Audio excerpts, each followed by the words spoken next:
Hello and welcome to Studio 415. On today's show, you will hear more information about the school-wide video coming in the spring. You'll hear from administrators and students about their thoughts on the new final schedule. And you'll hear the tech department explain why certain websites are blocked or unblocked. All of that and more coming up next.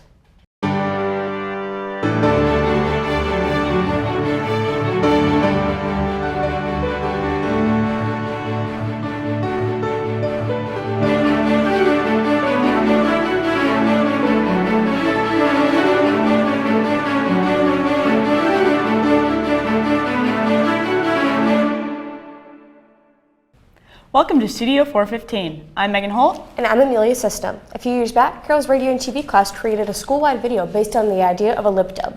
Now, 5 years later, students have another opportunity to be part of a similar video. Studio 415 reporter Drew Wiltberger has more. Last semester, we announced here at Studio 415 that we would again be producing a school-wide lip dub.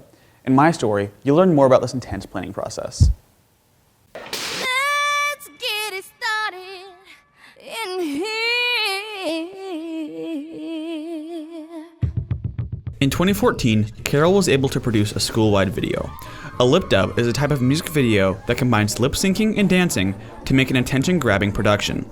This 17-minute-long video showcased much of what Carroll had to offer at the time, including sports, fine arts, clubs, and other extracurriculars.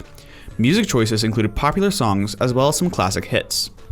Carroll's current Radio and TV 2 class has been hard at work for the 2019 production. The video will be somewhat similar to the previous one, but the production team has changed some aspects to make the video more unique and condensed, while still displaying Carroll's attributes.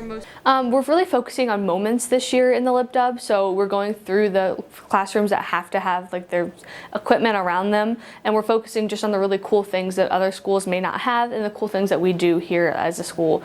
The planning process has been strenuous this year, as there's much more work than meets the eye. The goal for the group is to get every student at Carroll in the video at some point, which requires a large amount of planning. Students started by brainstorming ideas for concepts, music, and moments they wanted in the video. After preliminary decisions were made, students could begin getting more concrete details down. To plan a project of this size, of close to 2,800 people in a building that have to be planned out with their locations, what song is going to be played while we're there, and where everybody's just going to be logistically, takes a lot of planning, a lot of hours, a lot of effort, and luckily I'm surrounded by a big group of students that are interested in that work and are helping me do it. Throughout the process, the team has been attempting to incorporate school opinion and wants for the video. For instance, a recent Google form was sent to all students at Carroll to pick music for the project, and another to ensure that every club was represented. The path is designed to display what Carroll has to offer, but is more condensed than the last video. The path is divided into 9 sectors, each of which has a leader. Each sector will have a leader who places everybody in that sector where they want them and makes sure that the entire sector is full and that each group is dispersed and spread out where they need to be. So they basically just organize all the students to the point where we can start doing run-throughs. The route is shortened from the previous 2014 route. Despite this, the path incorporates many of the facilities unique to Carroll. So we start in the auditorium and then we go up through the field house. Then we go through the fitness room, through all the PLTW classrooms. Cafeteria, and then the commons. And then we go through the fashion, culinary, and science classrooms to feature those departments. The commons, alumni gym, aux gym, large auditorium, art hallway, small auditorium, door 1. We'll also have the office administration at the end and seniors in their cap and gown at the very end to kind of show the progression of high school. After receiving the results from the Google form, the radio and TV classes took the top 10 songs from the list. Now, senior Jaden Brown combined the music in such a manner that it works with the path and the video itself. So the music spans from hits from the 90s and 80s to current rap, hip hop music. So there is a huge variety of music, and basically all I'm doing is I'm taking a cappella tracks, so just the vocals only, and then making my own track underneath it. With such a detail-heavy task on their hands, some may wonder why the members of the team commit so much time to the project. For many, it's a labor of love, one that not only allows them to shoot creatively, but to be a part of something memorable. I wanted to get involved because I really like this sort of video where it's more creative and not just news all the time. And I wanted to be a part of something larger I wanted to get involved because it's such a huge production and it's a school video that people are going to remember for years to come, just like the one from 2014. When they show it to the school, it's just something really cool that I wanted to be a part of. The Lip Dub was scheduled for March 1st, but due to cancellations, the current date is unknown. We here at Studio 415 ask that you bring a large amount of charter spirit in an appropriate manner. For Studio 415, I'm Drew Wolberger. With the increase of technology in Carroll's curriculum, some students have wondered why the school hasn't adopted e-learning. Studio 415 reporter Gabby Adamson goes behind the scenes to talk to the administration and figure out why there has been a delay in e-learning. 3 years ago, the NACS Tech Department expanded greatly when the administration wanted to go one-to-one with students and provide them with their own laptops. Many students thought that with the introduction of a laptop, that the school district would also implement e-learning as a way to still be able to learn lessons if school were to be canceled for any reason. There are many hoops to jump through when it comes to implementing e-learning in the NACS community. One of them is the vast age range of all the students. You know, when you're talking about a 6-year-old elementary student who has all those different subjects during the day, what does that look like? Are we asking parents to, go to work all day and come home from a hard day's work and have to sit down with their 6-7-year-old student and work through 7 hours of lesson plans? Having e-learning can be helpful if school were to be closed for any reason, but with such a new program, there are bound to be difficulties and learning curves. A definite difficulty is figuring out what will work for the students look like. The learning has to be quality for e-learning to ever work at Carroll. Every student is different, and the different grade levels will vary as far as how well e-learning might work. I think the best instruction that a student could have is that one-to-one instruction with the interaction between the classroom teacher and them. And so I don't know that any learning day will ever hold up to the quality that they can get in that classroom doing those activities and working with that teacher. Another challenge to overcome is internet connectivity. Some students don't have the best connection, and that connection is needed for e-learning to work. Internet access for all of our students, and it's hard for some people to imagine, but there are places out in Lake and Eel River Township where we still have connectivity issues, where high-speed internet is not necessarily an option for certain locales out in Eel River Township and Lake Townships. On January 28th, Dr. Chris Himsel got confirmation from the state of Indiana that NACS can begin using e-learning days, after proving the district was ready. We couldn't even apply and ask them for permission until we could guarantee and demonstrate that every student had access to a computer every day, all the time.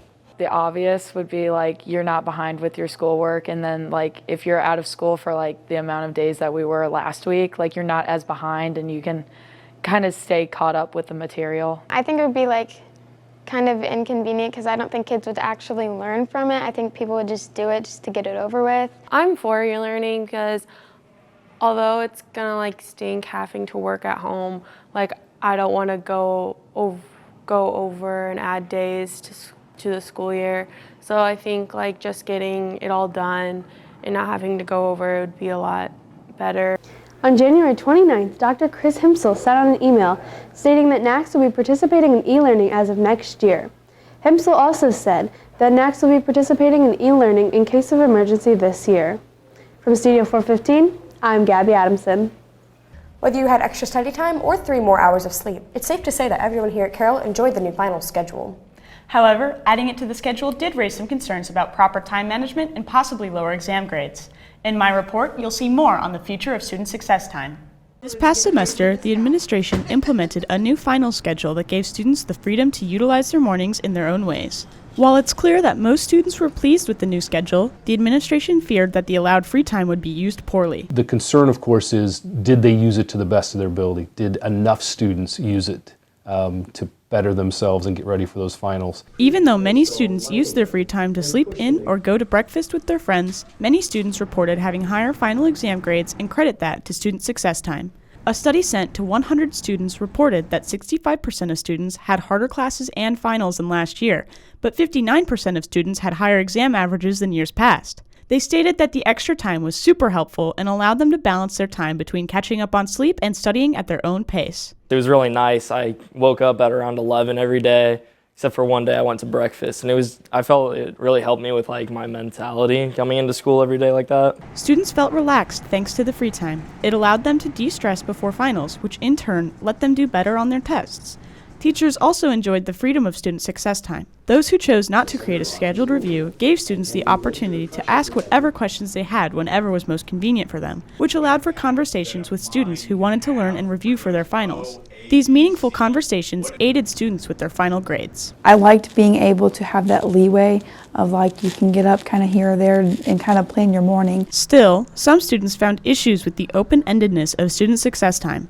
Without a clear plan for the study time, students were apprehensive to approach their teachers with specific questions. Teachers heard this feedback from their students and are taking it into consideration for second semester. Environmental teacher Jim Walker, who had a structured review time last semester, was told that his structured review sessions were beneficial. Instead of allowing students to come in and ask questions as they pleased, he reviewed specific chapters and concepts on a set schedule during student success time. At the start of second semester, Walker administered a survey to his classes and found that the sessions were exceedingly helpful to those who attended. While he recognizes that a one-size-fits-all review cannot be made, he encourages everyone to learn from this experience and improve upon the study time next semester. We're counting on you guys to make wise decisions on how you're going to spend your time, because we want to help you be successful academically, but you have to want that too. While not permanently implemented into our schedules, expect to see student success time again in the spring finals for another trial run. For Studio 415, I'm Megan Holt. Spotify, Netflix, Cool Math Games. All of these sites are currently blocked or have been blocked in the past by the tech department. With their absence, students began to wonder how websites were blocked. Studio 415 reporter Brandon Hedges spoke with the tech department to find out what's behind the blocked websites. In study hall, many students enjoy listening to music while working. However, last semester, popular streaming sites like Spotify became unavailable for student use. The tech department tells us that the blocks were primarily due to technical issues encountered when upgrading network infrastructure, along with prioritization of ISTEP testing network connections. The restriction on Spotify left many students to use alternate music sources and wondered if Spotify was blocked for good. Fortunately for Spotify users, the streaming site returned once ISTEP ended and network upgrades were completed, and will remain open to students. But in Spotify's absence, some students began to wonder who decided which sites get to be blocked and what the process is for blocking websites. Just across from Student Services, Adela Dickey leads the NACS Tech Department, responsible for, among other things, the blocking of websites. Dickey tells us that the philosophy behind restricting websites is not to remove fun, but rather to ensure an academic experience with minimal disruptions. So we try to be as open as we can with it so that we're not blocking you unnecessarily. As long as we're able to do what we need to do education-wise, we have access to the sites that we need during the day as far as bandwidth is concerned, and then keeping the adult content off there. Dickey says NACS has a contract with the company Lightspeed that attempts to automatically block websites that are deemed inappropriate for students. Most games and adult content are automatically filtered out, yet some websites are manually unblocked by the tech department. Netflix, though widely uneducational, is currently unblocked for students and staff. Dickey outlined what her views are on allowing a site with some content that may not belong in the classroom. It was just a message this morning that said, whoa, there's some really very adult content on here. I'd like to be able to allow it in the evenings and let parents work with their child on, here's our account and I don't want you into this adult content, so I'm blocking it. But if we're not able to control that better, we may have to block it again. Although the future for Netflix is uncertain, Dickey says that sites like Cool Math Games will not be returning. There's a lot of people that used Cool Math. Maybe if people learn to use it in moderation or stuff like that. Cool Math Games definitely took up a lot of the internet speed, and you could tell when people were using it. Dickey said the block is due to high bandwidth usage and misuse. Advertisements on the websites were unnecessarily burdening the network, and elementary students frequently use the site at inappropriate times. The tech department, though it does block websites such as Cool Math Games, says it makes blocking decisions in not only the interest of bandwidth, but in the interest of teaching students a balance between access to entertainment and education. Dickey recommends that if there is a website currently blocked for students but is needed for schoolwork, to ask your teacher for help, as they are the best resource to connect you to the tech department. For Studio 415, I'm Brandon Hedges. Waking up in the morning can be a struggle for students, especially if they are getting up for a 0-hour class. Studio 415 reporter Jaden Brown looks at another solution for curing that early morning drowsiness. Starbucks and Dunkin' Donuts are big chains that most students get their morning coffee from. However, there is a new one in town that wants to bring traffic from Carroll into their building. The Charles Coffee Pub is a new establishment off Carroll Road unknown to a lot of people in the Carroll area. With community in mind, co-workers Michelle Ritchie and Christine Lido bought what used to be the Shiloh and turned it into the Charlos, a venue used for events such as weddings. However, something special has been stirring in the kitchen of the establishment since it opened. Because of how new the Charles is, it is unbeknownst to most Carroll students. Ritchie and Lido have been wanting to make the business aware to Carroll students ever since they opened. With students in mind, the menu and pricing has all been streamlined for the average high school budget, making their food and beverages affordable for the high school students. The goal of the coffee pub was to create a place for people to be comfortable while providing a space to meet, study, or spend time with friends. The kinds of products that you could find at the coffee pub include fountain drinks, specialty coffee, teas, hot chocolate, lemonade, iced tea, and iced coffee. Along with drinks, they also serve several types of foods, such as tomato bisque, grilled cheese, paninis, and various baked goods. All food and drinks are made to order. So we're always looking to see suggestions. So if there's something, yogurt parfaits, if there's things that people want to grab and go with, like before school, and we know that, because we're a small business, because we don't have to report to a corporation, we can make changes in the kitchen overnight. The main lobby is a large area designated to be a comfortable place for people to relax or study. There are several board games that people are welcome to take and play at their leisure. The second area is where coffee and food are served, but also has several tables used for events. In the summer, there are many different outdoor activities they put on for families, such as a volleyball net, cornhole, lawn Jenga, and food trucks. Due to the want for more student traffic within their business, the Charles are making strides to appeal more towards students. Any Carroll student is able to receive a discount on school days, that being 10% of all drinks. Students just need to present their Carroll ID at the counter. Along with that, starting today from 3 p.m. to 5 p.m., there are going to be several different food bars that will take place after school, such as a tater tot nacho bar for students that are wanting to grab something to eat after school.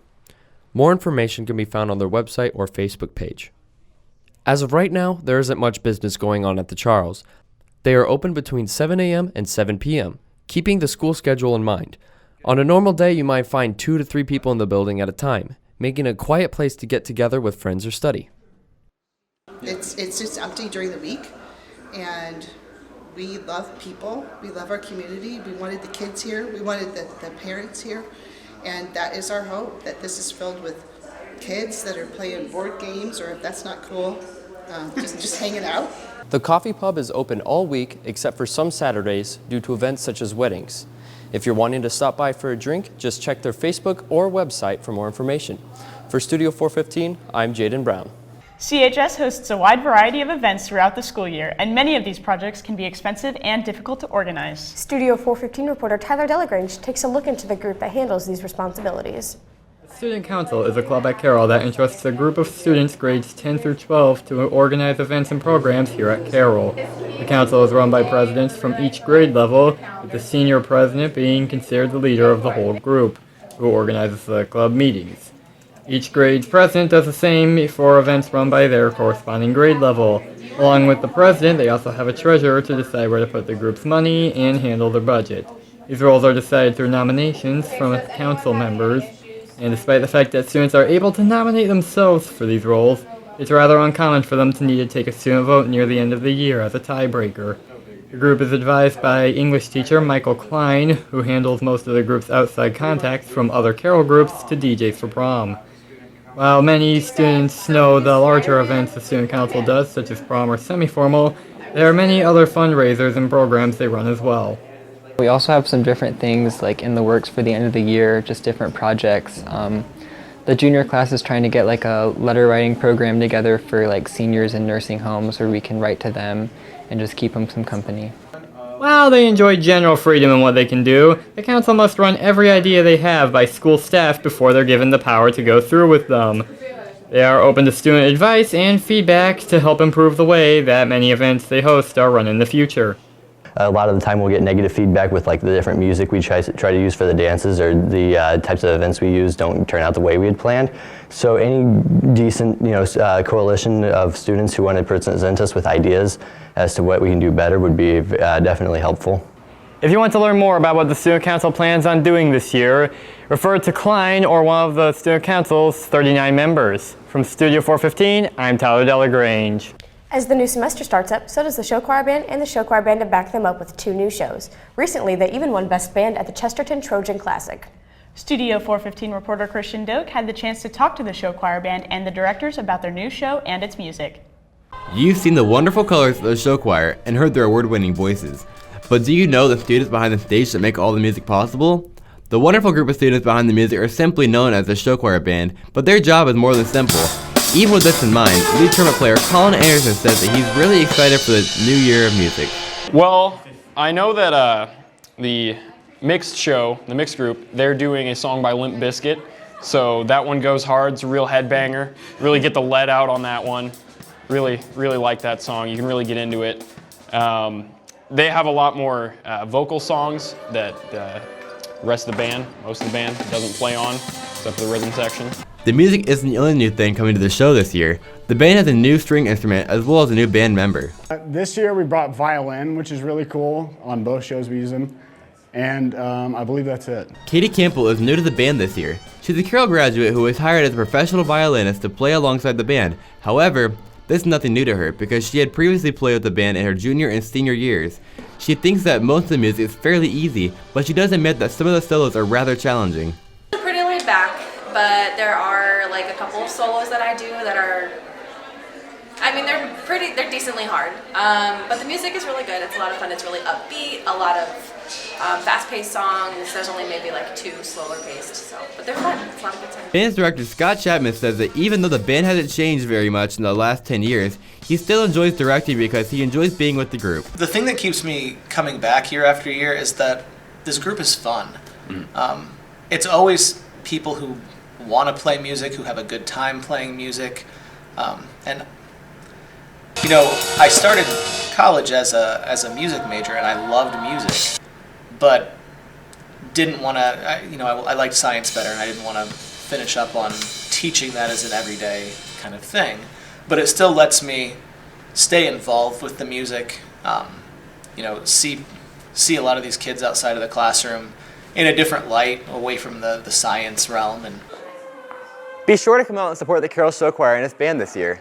If you or somebody you know like to join the Carroll Show Choir band, direct all questions towards Scott Chapman. From Studio 415, I'm Christian Doak. That's all we have for today. Thanks for watching. If there's an event that you would like covered, please tell us in advance by emailing us or talking to Bob Johnston in room 417. For all of us here at Studio 415, have a great week, Carroll.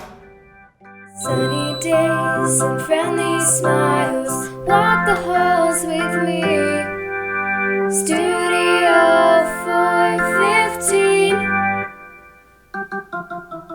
Watch the news unfold, never a dull moment.